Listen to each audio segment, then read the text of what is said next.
नमस्कार, मैं हूं कात्यायनी परासर और आप देख रहे हैं एनटीवी न्यूज। हमारे साथ अभी मौजूद है स्त्री रोग विशेषज्ञ और बेहतरीन गायकोनोलॉजिस्ट अमृता मैम। आपका बहुत बहुत स्वागत है मैम। Thank you. मेरा नाम डॉक्टर अमृता पांडे है। आज यहाँ मैं एकवा में जो प्रोग्राम हुआ बहुत ही अच्छा लगा। यहाँ जितनी आशा पर्सन हैं या जो हेल्थ से जुड़े हुए हैं सारे की मीटिंग बहुत अच्छी लगी। इस प्रोग्राम के माध्यम से मैं अपना जो ट्रीटमेंट है उसका प्रचार और प्रसार करना चाहती हूँ, ताकि जो इनफर्टिलिटी पेशेंट हैं जिनकी तादाद बहुत बढ़ती जा रही है, ये एक तरह से एपिडेमिक हो गया है, उन लोगों में जानकारी की भी कमी है। और यहाँ ये भी एक संकोच होता है कि अगर किसी को बच्चा नहीं हो रहा है तो वो उनके लिए बहुत शर्म की बात होती है। तो इस चैनल के माध्यम से और इस प्रोग्राम के माध्यम से मैं ये बताना चाहती हूँ कि इनफर्टिलिटी का इलाज एकदम संभव है और इससे जो ट्रीटमेंट से रिलेटेड जितने भी काम हैं बहुत ही सक्सेसफुल हैं। और मैं चाहूँगी इन फ्यूचर ऐसे इतने प्रोग्राम करूँ ताकि बिहार में इनफर्टिलिटी एक तरह से ख़त्म हो जाए। मैम, इनफर्टिलिटी क्यों होती है और इसके पीछे का क्या कारण है? देखिए, इनफर्टिलिटी 50% केसेस में तो अनएक्सप्लेन होती है। हम लोग देखते हैं सारे रिपोर्ट्स, हस्बैंड वाइफ बिल्कुल नॉर्मल है बट नहीं हो रही है प्रेगनेंसी। सेकेंड इशू है, आजकल के लोग स्ट्रेस में ज़्यादा रहते हैं, काम का इतना प्रेशर रहता है, तो स्ट्रेस में हमारे बॉडी के अंदर जितने भी स्ट्रेस रिलेटेड एक्टिविटीज़ है इतनी बढ़ जाती है कि ये चीज़ें नहीं हो पाती। और मैं बोलूँगी कि एक आज के समय में पर्टिकुलरली लड़कियां चाहती हैं कि वो इंडिपेंडेंट हो, तो उनकी शादी लेट हो रही है। तो जैसे जैसे हमारा एज बढ़ता है हमारे अंदर और फीमेल्स के अंदर एक की क्वालिटी भी खराब होती है और कंसीविंग पावर भी कम हो जाता है। मैम, अगर बात की जाए फर्टिलाइजेशन की राइट उम्र क्या होती है? ये होती है 18 से 25। और हमारे IVF में अगर मान लीजिए किसी पेशेंट का एग क्वालिटी सही नहीं हो रही है, ये हमें कैसे पता चलती है? उस पेशेंट में देखेंगे कि बहुत ज़्यादा एबॉर्शन रेट बढ़ जाएगा। तो हम लोग डोनर का भी क्राइटेरिया यही रखते हैं कि एज ग्रुप 18 से 25 हो, सेकेंड उसका एक बच्चा होना चाहिए। तो इस एज ग्रुप के जो एग्स होते हैं और एज ग्रुप के माध्यम से मतलब कम होते हैं फर्टिलाइजेशन। अगर एग फ्रीजिंग की बात की जाए मैम, तो उसके लिए राइट एज क्या होती है? राइट एज यही बताया, फर्टिलिटी पावर 18 से 25 तक एक्सटेंडेड टू 30। HPV क्या है मैम? HPV एक तरह का वायरस है जो कि हम औरतों के बच्चेदानी मुंह पे सर्विक्स जिसे बोलते हैं वहाँ इन्फेक्शन करता है। HPV इन्फेक्शन से ये बोला गया है कि सर्वाइकल कैंसर के चांसेस होते हैं, लेकिन HPV का इन्फेक्शन अगर शुरू में पकड़ में आ जाए तो उसका ट्रीटमेंट है। दूसरा, आजकल प्रिवेंशन के लिए HPV वैक्सीन हम लोग 19 ईयर्स पेशेंट को दे रहे हैं। तो HPV का प्रिवेंशन होने के कारण सर्वाइकल कैंसर में भी कैंसर की रेट में भी कमी आई है। मैम, अगर देखा जाए तो मेनोपॉज होता है जो महिलाओं में, हाँ, तो उसके बाद कौन कौन सी दिक्कतें आती हैं? मेनोपॉज के बाद क्या होता है कि हमारी जो औरतों की ओवरी होती है वो फंक्शनलेस हो जाती है। तो उससे जो हार्मोन निकलते हैं एस्ट्रोजन की कमी के कारण बहुत सारे चेंजेज आते हैं बॉडी में।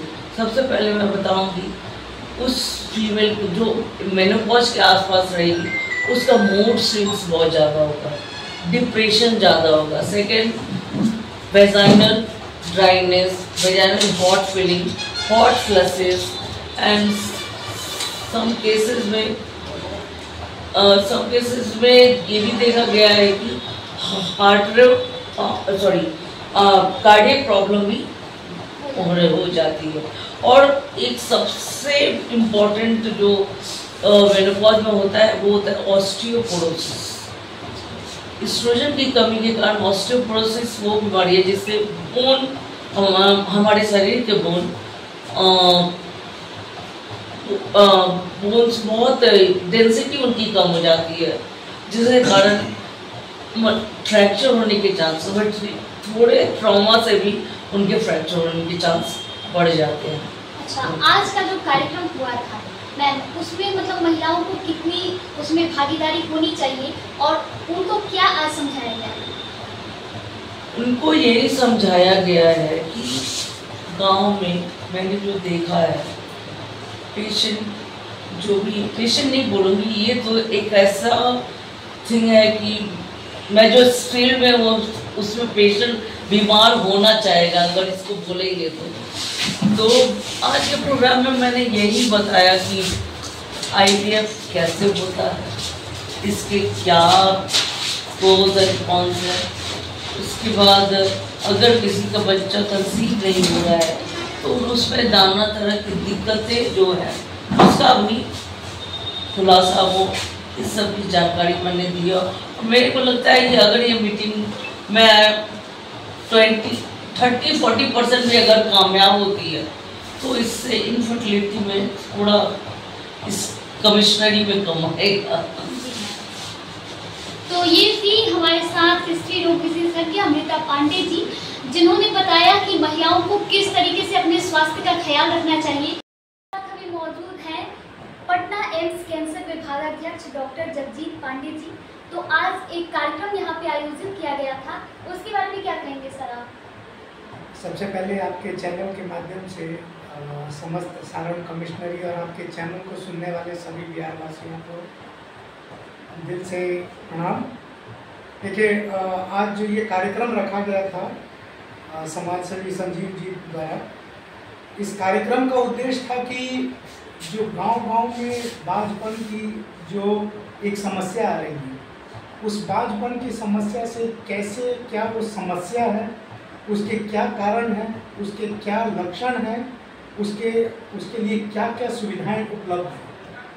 आज जैसा जो गायनेकोलॉजिस्ट हैं डॉक्टर अमृता पांडे जी, वो आई हैं, उन्होंने किस तरीके से सारे आशा के जो आशा कर्मी थे उन लोगों के मार्फत, क्योंकि वो लोग हमारे समाज के एक जो बैकबोन कहा जाता है, समाज के लिए वो लोग ऐसे स्तंभ हैं जो स्तंभ समाज के हर कोने कोने तक पहुंचाए। उनके बीच में कैसे बांझपन की समस्या को क्या इलाज है उसका, और देखिए ये समस्या ऐसी समस्या है जिसे कोई भी सामने लाना नहीं चाहता है, लेकिन जब तक इसको लेके नहीं आएंगे तब तक इसका इलाज संभव नहीं होगा। और आज के समय में इसका इलाज संभव है, चाहे वो परमानेंट बांझ की परेशानी होती है तो भी, जैसे मैडम ने कहा कि डोनर एक की सुविधा है, यानी किसी और से भी जो अंडकोश से जो अंडे लिया जाता है उनकी भी सुविधाएं अब काफ़ी तेज़ी से होती जा रही है।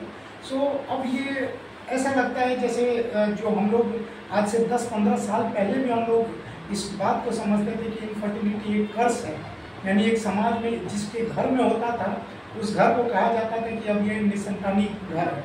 लेकिन अब आज के परिवेश में जब हम लोग देखते हैं तो ये कोई परेशानी नहीं रह गई है। इतना फास्ट इसका एक्सपीरियंस लोगों के पास हो चुका है, इसके इतने ट्रीटमेंट, इतनी सुविधाएं उपलब्ध है कि मुझे नहीं लगता कि अब ये बांझपन कोई समस्या रह गई है, इसका इलाज भी संभव है।